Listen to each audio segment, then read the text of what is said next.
बच्चों, आज के इस चैप्टर में हम पढ़ेंगे नाइट्रोजन परिवार के तत्व। पी ब्लॉक है, पी ब्लॉक में नाइट्रोजन पाया जाता है, उसमें पहला हमको पढ़ना है नाइट्रोजन परिवार के तत्व। तो पहले हम समझेंगे पी ब्लॉक क्या है। ये आपने 11th में बताया था, आवर्त सारणी में कुल 4 ब्लॉक्स में बांटा है, S block, P block, D block and F block. ठीक है, तो अब नाइट्रोजन परिवार के तत्व पढ़ रहे हैं। तो नाइट्रोजन परिवार किस वर्ग में आता है, किस आवर्त में रखा गया है, किस वर्ग में रखा गया है, इसकी जानकारी हम पहले थोड़ी सी लेते हैं, फिर हम आगे बढ़ते हैं। तो यहाँ से शुरू करते हैं।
इस तरीके का एक खाका हमने पढ़ा था, जिसको हम आवर्त सारणी बोलते थे। ठीक है, इसमें क्या था, ये दीर्घाकार आवर्त सारणी है, इसमें 18 खाने थे, 1 2 3 4 5 6 7 8 9 10 11 12 13 14 15 16 17 एंड 18।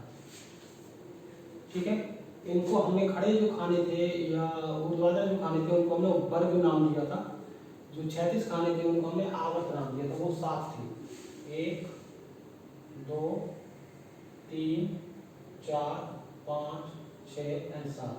नीचे 2 श्रेणियां थी, एक लेंथेनाइट श्रेणी थी, एक एक्टिनाइट श्रेणी थी।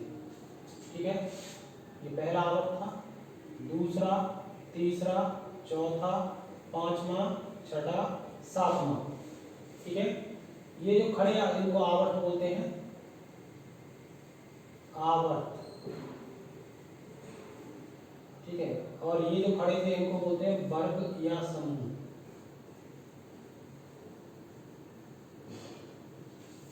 ठीक, अब इनको जो बड़े वर्ग या समूह थे इनको बांटा था हमने, ये था फर्स्ट ए, ये second A, third A, fourth A, fifth A, sixth A, seventh A, ये था 0 ग्रुप। यहाँ था first B, second B, third B, fourth B, fifth B, sixth B, seventh B, 3 खानों से बना था 8। ये आपका लेंथेनाइट था,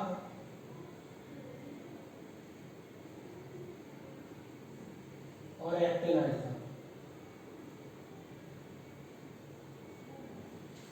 ठीक है, तो इसमें हमने फर्स्ट डे और सेकंड डे से मिलकर हमने क्या बनाया था, एस ब्लॉक। थर्ड डे से लेकर 0 ग्रुप हमने P block,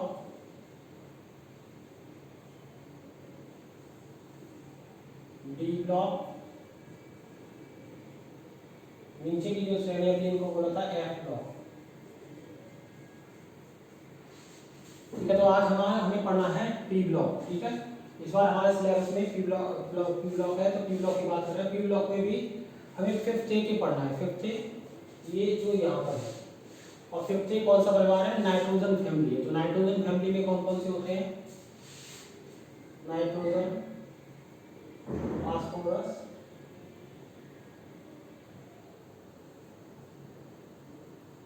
nitrogen, phosphorus, arsenic, antimony and bismuth. ठीक है, ये होते हैं इसके अंदर। तो अब क्योंकि हमको आज नाइट्रोजन परिवार की बात करनी है, नाइट्रोजन फैमिली की बात करनी है, तो हम केवल इसकी ही बात करते हैं। यहाँ लिख देते हैं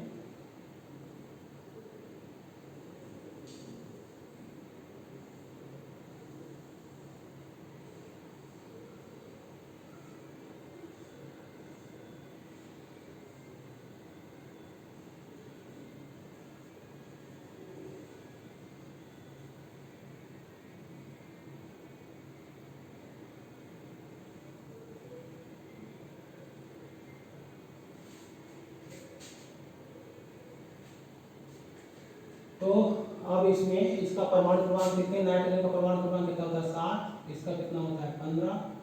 इसका कितना होता है? 33। इसका कितना होता है? 51। और इसका कितना होता है? 83। ठीक है, तो अब इसका हम क्या, ये तो जो हमारा नाइट्रोजन परिवार है, नाइट्रोजन परिवार में 5 तत्व है। नाइट्रोजन है, फास्फोरस है, आर्सेनिक है, एंटीमनी है और बिस्मथ है। इनको हमने किस में रखा है? पी ब्लॉक के 5th ए वर्ग में रखा है। पी ब्लॉक के 5th ए वर्ग में रखा है। इसका क्या रीजन है मैं आपको बताऊंगा अभी। तो हम इनका इलेक्ट्रॉनिक विन्यास लिखते हैं। ठीक है, तो नाइट्रोजन का इलेक्ट्रॉनिक विन्यास 5 है, तो 1s2, 2s2, 2p3, 7 है। फास्फोरस का लिखेंगे 1s2, 2s2, 2p6, 3s2 और 3p3। ठीक है, 2 2 4 और 6 10, 2 12 और 3 15। ठीक है, तो इसी तरीके से आप अगर आर्सेनिक का लिखेंगे तो ये आ जाएगा 4s2 और 4p3। इसका लिखोगे लास्ट में आएगा 5s2 और 5p3। इसका लिखोगे तो आएगा 6s2, 6p3। ठीक है, ये जो हम इलेक्ट्रॉनिक विन्यास लिख रहे हैं ये आफवाओं के नियम के हिसाब से लिख रहे हैं। अगर आपने 11th में आफवाओं नियम पढ़ा है तो आप इसको अच्छे से कर सकते हैं, और किसी तरीके से मिस कर दिया है तो आफवाओं नियम की 11th की वीडियो चैप्टर 2 की पढ़ी हुई है, आप उसको डिटेल में पढ़ सकते हैं और इनको लिखना सीख सकते हैं। ये आफवाओं का नियम है। अब यहाँ पे इसको डिटेल में पढ़ाएंगे तो ज़्यादा लंबा वीडियो हो जाएगा, इसलिए ये आफवाओं के नियम से हमने इनको लिखा है। ठीक है, अब इससे हम किस नतीजे पर पहुंचे? देखो इस नतीजे पर पहुंचे कि जो आउटर शेल है, आउटर शेल देखो ये, इसमें कितने इलेक्ट्रॉन? 2 और 3 5। आउटर शेल में कितने हैं? 2 और 3 5। आउटर शेल में कितने हैं? 2 और 3 5। आउटर शेल में कितने हैं? 2 और 3 5। आउटर शेल में कितने हैं? 2 और 3 5। मतलब इन सभी के आउटर शेल में कितने इलेक्ट्रॉन्स हैं? 5 इलेक्ट्रॉन्स हैं। इसी यही कारण है कि इनको किस में रखा गया है? 5th ए में रखा गया है। ठीक है, जिस एटम के आउटर शेल में, जिस परमाणु के आउटर शेल में जितने इलेक्ट्रॉन है उसको उसी वर्ग में रखा गया है, ये बात हुई। ठीक है, तो इस तरीके से हमारा प्रूव हो गया। अब इससे हमारा एक और समझ में आता है कि इसका इलेक्ट्रॉनिक विन्यास क्या होता है। तो इसमें पहले हम, तो आप इसमें इतना लिख सकते हैं, जब आप इसका नोट्स बनाना शुरू करेंगे तो लिखेंगे नाइट्रोजन परिवार में को 5th ए आवर्त सारणी के पी ब्लॉक के 5th ए वर्ग में रखा गया है। आप इसमें लिख सकते हैं नाइट्रोजन परिवार को आवर्त सारणी के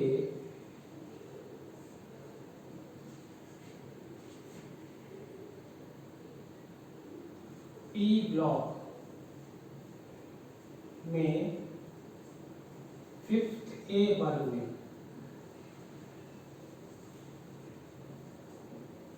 रखा गया है। ठीक है, इतना आप लिख सकते हैं। उसके बाद लिख देंगे इसमें नाइट्रोजन, फास्फोरस, आर्सेनिक, एंटीमनी और बिस्मिथ पाए जाते हैं। इनका परमाणु क्रमांक 7, 15, 33, 51 और 83 है। ठीक है, नहीं समझ में आया तो यहाँ लिख दें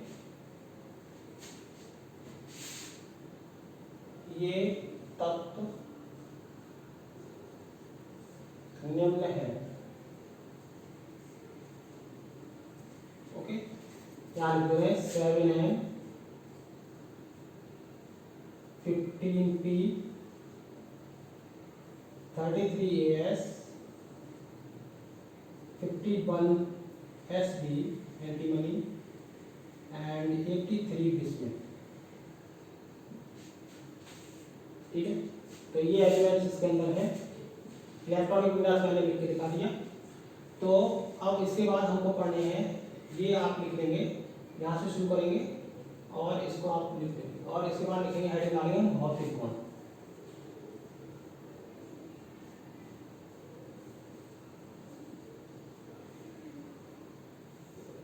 भौतिक गुण में पहला ही पॉइंट है इलेक्ट्रॉनिक विन्यास।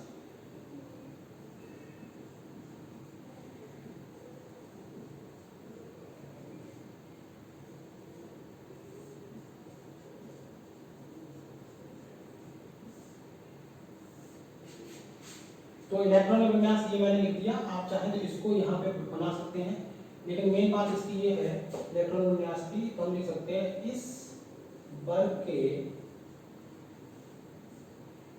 तत्वों का सामान्य इलेक्ट्रॉनिक विन्यास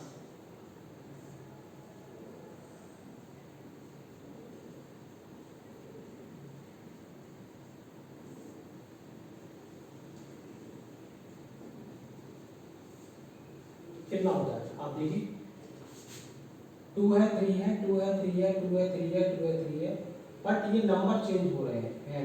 n मतलब वो क्वांटम संख्या, तो इसका जनरल फॉर्म हो जाएगा ns2, nt3 होता है। ठीक है, मुख्य क्वांटम संख्या चेंज हो रही है, ऊपर की वैल्यू वैसी ही है, तो हमारा ns2 nt3 हमारा इसका जनरल फॉर्मूला निकल गया। तो ये इलेक्ट्रॉन विन्यास है। इलेक्ट्रॉन विन्यास आप इतना ही लिख सकते हैं, इसको चाहे तो यहाँ बना सकते हैं, अगर आपने ऊपर बना ली तो यहाँ बनाने की जरूरत नहीं है, जो नहीं बनाना चाह रहे हैं इसको यहाँ बना सकते हैं। जिन्होंने बना लिया है यहाँ पे उनको यहाँ बनाने की जरूरत नहीं है, जिन्होंने नहीं बना रहे हैं वो यहाँ बना सकते हैं। दूसरा है ऑक्सीकरण अवस्था,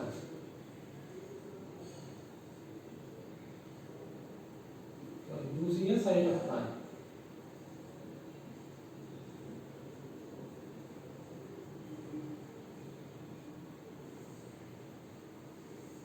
ठीक है, तो इसका इलेक्ट्रॉन नाइट्रोजन का इलेक्ट्रॉन विन्यास लिखिए 7N, 1s2, 2s2 और 2p3। तो क्या आएगा,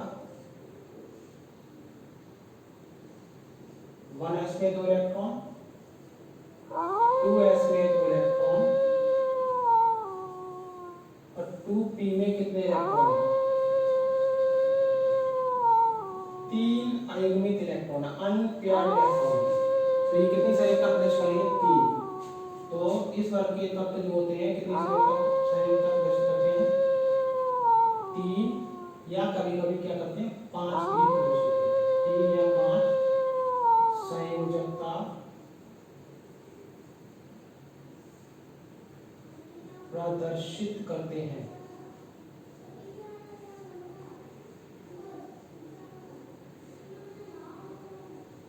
ओके, तीसरा है ऑक्सीकरण अवस्था।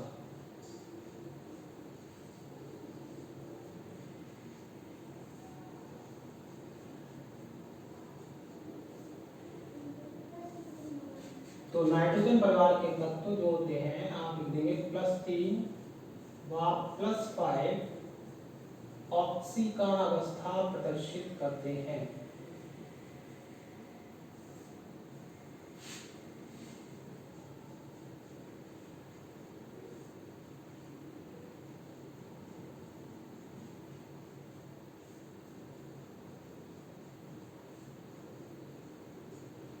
ठीक है, इसके बाद है चौथा भौतिक अवस्था।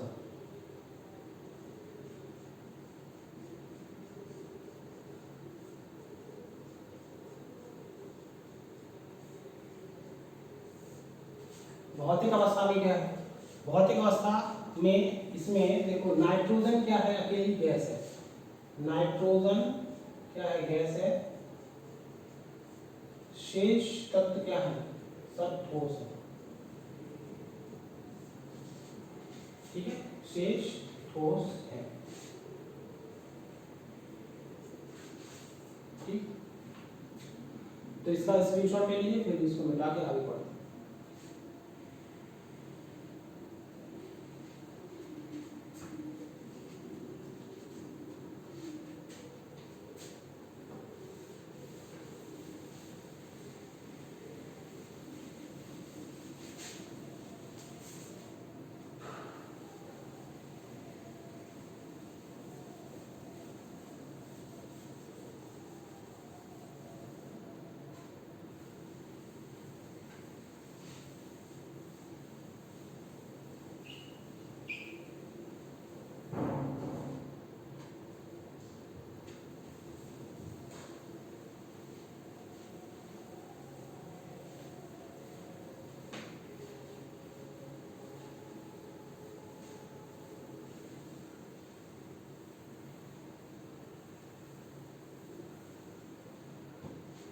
ओके, इसके बाद है भौतिक अवस्था।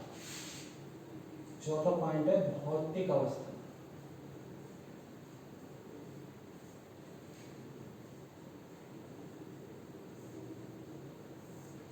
ये हो गया, मैं क्या बता रहा हूँ, नाइट्रोजन गैस है, शेष क्या है? ठोस।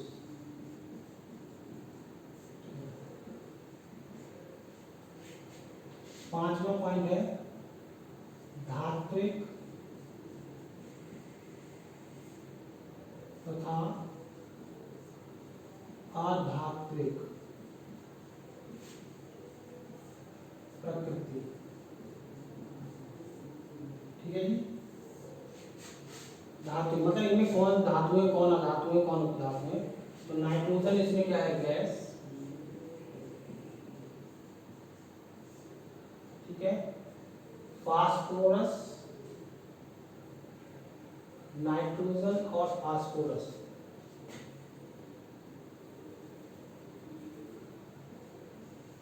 क्या है? अधातु।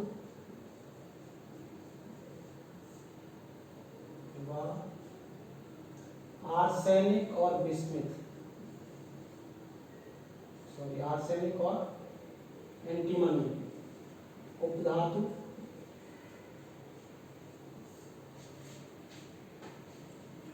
और बिस्मिथ क्या है? ठीक है, छठा, अब धातु आप जानते हैं वे पदार्थ जिनमें क्या होती है? चमक पाई जाती है, तन्यता का गुण पाया जाता है, आघात वर्धनीयता पाई जाती है, तब धातु होते हैं। जिनमें ये गुण नहीं जाते पाए जाते वो धातु होते हैं, दोनों के गुण पाए जाते हैं वो पदार्थ होते हैं। तो अब इस आधार पर अगला है परमाणु त्रिज्या।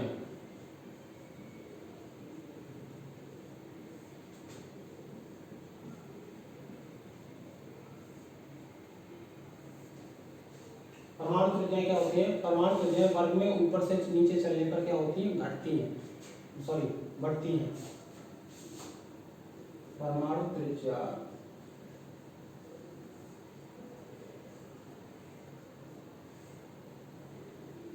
वर्ग में ऊपर से नीचे चलने पर बढ़ती है। क्यों बढ़ती है ये लैंग्वेज में आपको डिटेल में पढ़ाया गया है। अब यहाँ पे डिस्कस करेंगे तो बहुत लंबा हो जाएगा। थोड़े से रीजन को बता दे रहा हूँ, क्योंकि हर बार जब आप आवर्त नए वर्ग आवर्त में आते हैं तो आपका कोश बढ़ जाता है, एक कोश बढ़ता है। कोश बढ़ेगा तो त्रिज्या तो बढ़ी जाएगी। ठीक है, इतना काफ़ी है।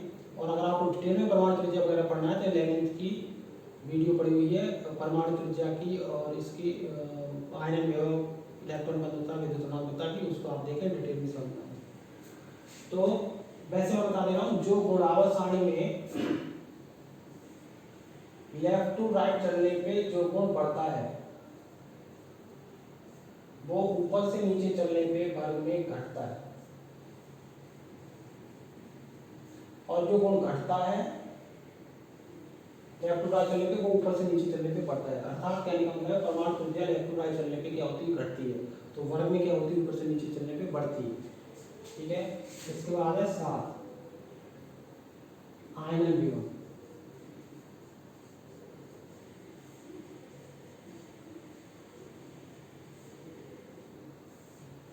अब आयनन विभव क्या है, आयनन विभव लेफ्ट पीरियोडिक टेबल में लेफ्ट टू राइट चलती है तो क्या होता है, ये घटता है। जब ये घटता है तो ऊपर से नीचे चलने पे, सॉरी आयनन विभव ऊपर से लेफ्ट टू राइट चलने पे क्या होता है, बढ़ता है, तो नीचे ऊपर से नीचे चलने पे क्या होगा, घटेगा।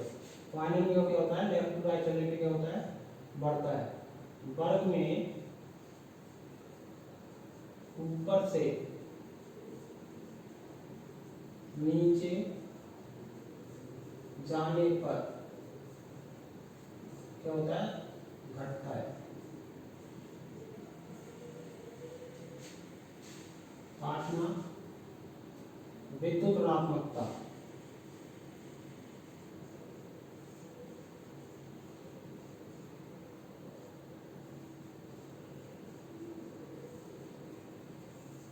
ये भी क्या होती है, घटती है।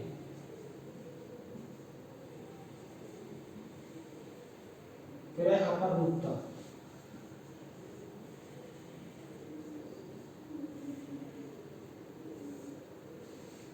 अपरूपता क्या होती है, अब ये मैंने इसलिए इतने इजीली बता दिया क्योंकि ये सब आपका 11th का है। आयनन विभव, इलेक्ट्रॉन बंधुता, विद्युत ऋणात्मकता, जिनको ज़्यादा डिटेल में पढ़ना है 11th का वीडियो देखें, उसमें पूरा डिटेल में बताया गया। अब यहाँ पे डिस्कस करने का टाइम नहीं है, केवल इतना बता दे रहा हूँ। परमाणु त्रिज्या, आप जो परमाणु त्रिज्या आप जानते हैं कि परमाणु के नाभिक से लेके बाह्यतम कोश की दूरी, परंतु जो निकटतम परमाणु के दो निकटतम परमाणु के नाभिकों के बीच की दूरी का आधा जो होता है वो परमाणु त्रिज्या माना जाता है।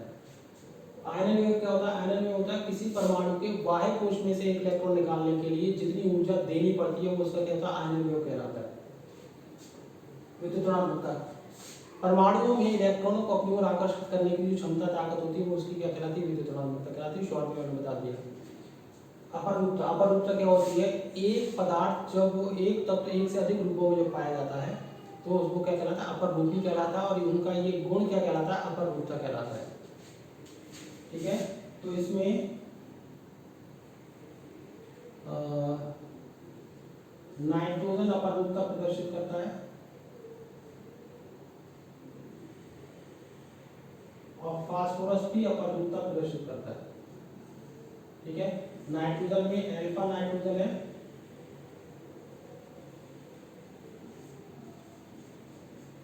वो आपका घनाकार होता है। बीटा नाइट्रोजन है, वो आपका षट्कोणीय होता है।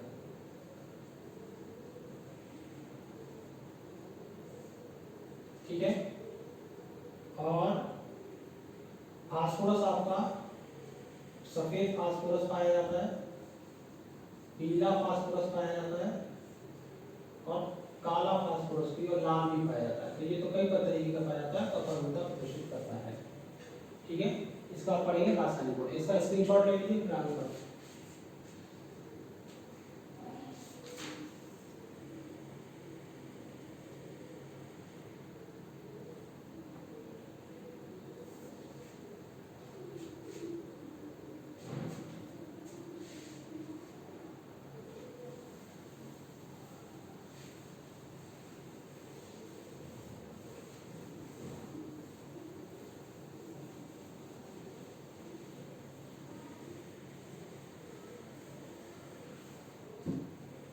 रासायनिक गुण,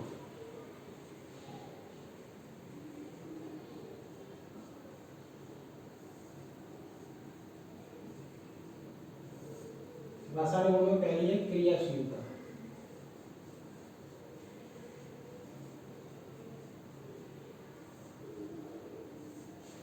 ठीक है, नाइट्रोजन की क्रियाशीलता,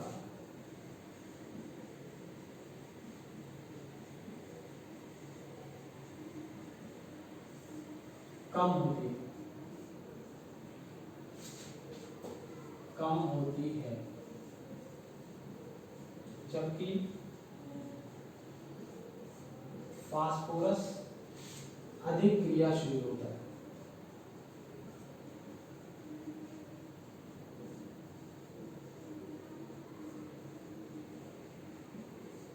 और आर्सेनिक एंटीमनी और बिस्मिथ ऑक्सीजन से क्रिया करके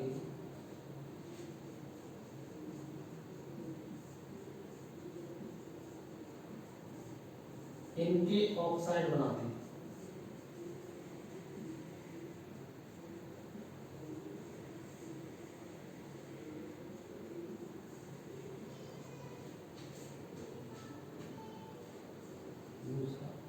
हाइड्राइड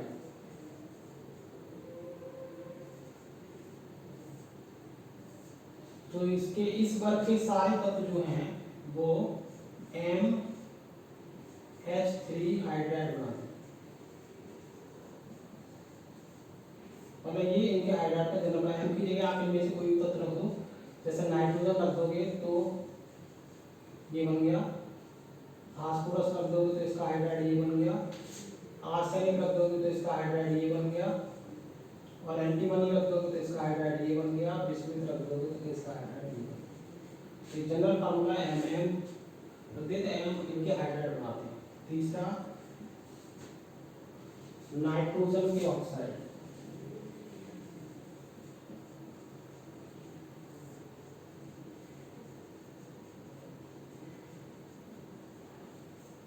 तो नाइट्रोजन 5 प्रकार के ऑक्साइड बनाता है।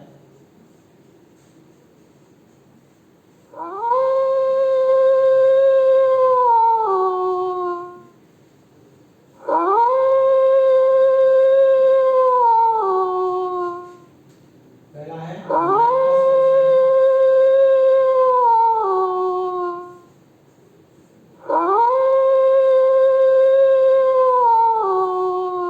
दूसरा है NO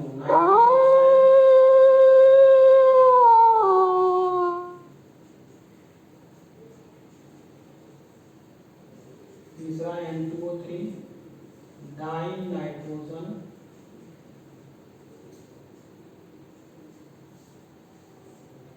ट्राईऑक्साइड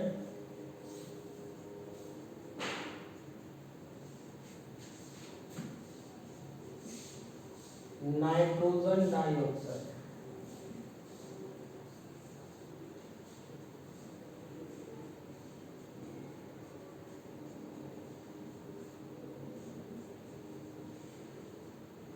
नाइट्रोजन पेंटाऑक्साइड।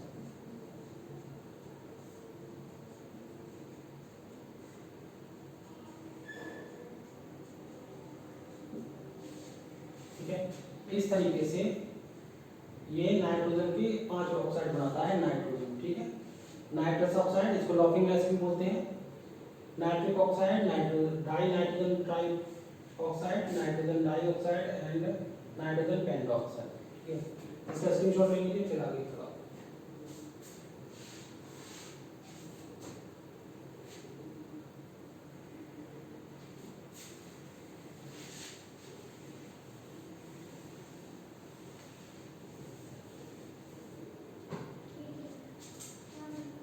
चौथा हैलाइड यौगिक,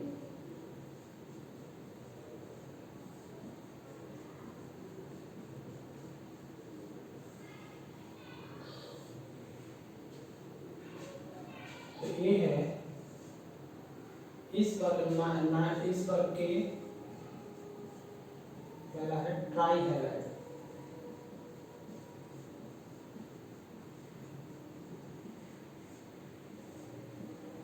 तो इस वर्ग के सभी तत्व ट्राई हैलाइड बनाते हैं।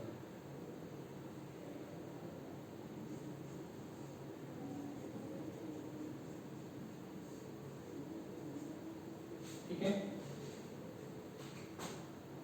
मतलब जैसे NCl3 ठीक है, ये विस्फोटक है, बी पेंटा हैलाइड।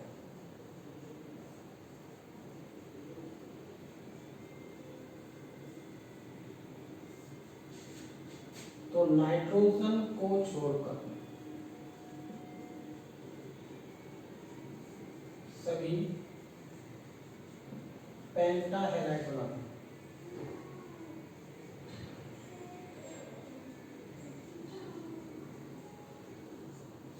नाइट्रोजन को छोड़कर सभी पेंटा हैलाइड बनाते हैं, जैसे RX वाई, जैसे PCl5 AsCl5 एक्सेट्रा। ठीक है, तो ये इनके रासायनिक गुण होंगे। तो इस तरीके से आपका ये नाइट्रोजन परिवार के बारे में क्या था, एक जनरल बात थी। मैं एक बार फिर से रिपीट कर दे रहा हूँ। इलेक्ट्रॉनिक विन्यास में हमने देखा कि प्रत्येक जो तत्व था उसके आउटर शेल में NS2 NP3 टाइप का पाया जा रहा था। तो उसका सामान्य इलेक्ट्रॉन विन्यास NS2 NP3 था। फिर ऑक्सीकरण अवस्था, ऑक्सीकरण अवस्थाओं में नाइट्रोजन परिवार के तत्व +3 और +5 ऑक्सीकरण अवस्था को प्रदर्शित करते हैं। फिर भौतिक अवस्था, भौतिक अवस्था में ये था कि नाइट्रोजन को छोड़कर शेष तत्व जो है वो क्या है, हमारे ठोस है। धातु का धात्विक गुण, धातु का धात्विक गुण में नाइट्रोजन और फास्फोरस जो है वो अधातु है, आर्सेनिक एंटीमनी उपधातु है, बिस्मुथ इसमें जो है वो धातु है। फिर परमाणु त्रिज्या, परमाणु त्रिज्याएं आवर्त सारणी में लेफ्ट टू राइट चलते हैं तो परमाणु त्रिज्याएं जो होती है वो घटती हैं। तो वर्ग में ऊपर से नीचे चलने पे क्या होती है, बढ़ती हैं। रीजन मैंने बताया, प्रत्येक आवर्त में बढ़ने पर आपका एक शेल बढ़ जाता है, कोश बढ़ जाता है, कोश बढ़ जाएगा तो परमाणु त्रिज्या नेचुरल बढ़ जाएगी। फिर है आयनन विभव, आयनन विभव जो होता है लेफ्ट टू राइट चलने पे घटता है, तो ऊपर से नीचे वर्ग में ऊपर से नीचे चलने पे क्या होता है, बढ़ता है। तो इसका मैंने बताया क्योंकि आयनन विभव क्या होता है, किसी परमाणु के बाह्य कोश में से एक इलेक्ट्रॉन निकालने के लिए जितनी ऊर्जा आपको देनी पड़ती है वह उसका आयनन विभव कहलाता है। आप जैसे जैसे आवर्त सारणी में आगे की ओर बढ़ते हो तो परमाणु क्रमांक बढ़ जाता है। परमाणु क्रमांक बढ़ने का मतलब है प्रोटॉन की संख्या बढ़ जाती है।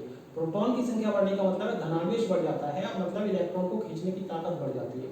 अब इलेक्ट्रॉन को खींचने की ताकत बढ़ रही है, दैट मीन्स आपको इलेक्ट्रॉन निकालने के लिए ज़्यादा एनर्जी देनी पड़ेगी।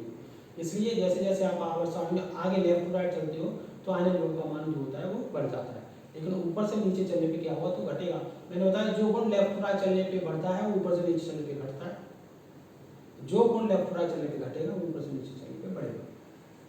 देन है विद्युत ऋणात्मकता का भी यही है। विद्युत ऋणात्मकता होती है कि परमाणु में इलेक्ट्रॉनों को अपनी ओर आकर्षित करने की ताकत या क्षमता होती है, उसी को विद्युत ऋणात्मकता कहते हैं। तो विद्युत ऋणात्मकता जो है इलेक्ट्रोनेगेटिविटी वो भी लेफ्ट टू राइट चलने पे क्या होती है, बढ़ती है। तो ऊपर से नीचे चलने पे ये भी क्या होती है, घटती है।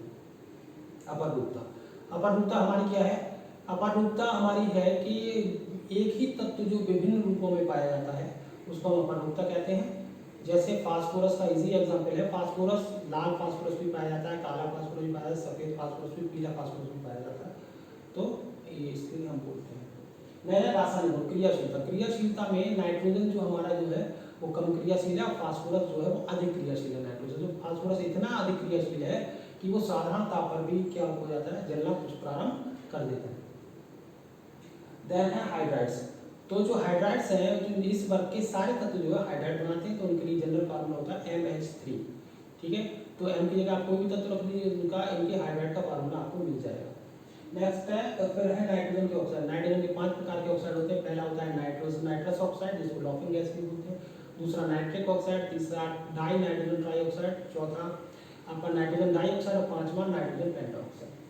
एंड लास्ट है हैलाइड्स। हैलाइड्स दो तरीके के हैलाइड्स बनाते हैं इस वर्ग के सारे तत्व, एक ट्राई हैलाइड बनाते हैं, एक पेंटा हैलाइड बनाते हैं। तो ट्राई हैलाइड तो सारे बनाते हैं इस तत्व के, इस वर्ग के सभी तत्व ट्राई हैलाइड बनाते हैं, बट पेंटा हैलाइड जो है वो नाइट्रोजन को छोड़ के सारे नहीं, मतलब सारे बनाते हैं। नाइट्रोजन नहीं बनाता पेंटा हैलाइड, बाकी सारे पेंटा हैलाइड को बनाते हैं। तो आगे का हम अगले लेक्चर में पढ़ेंगे।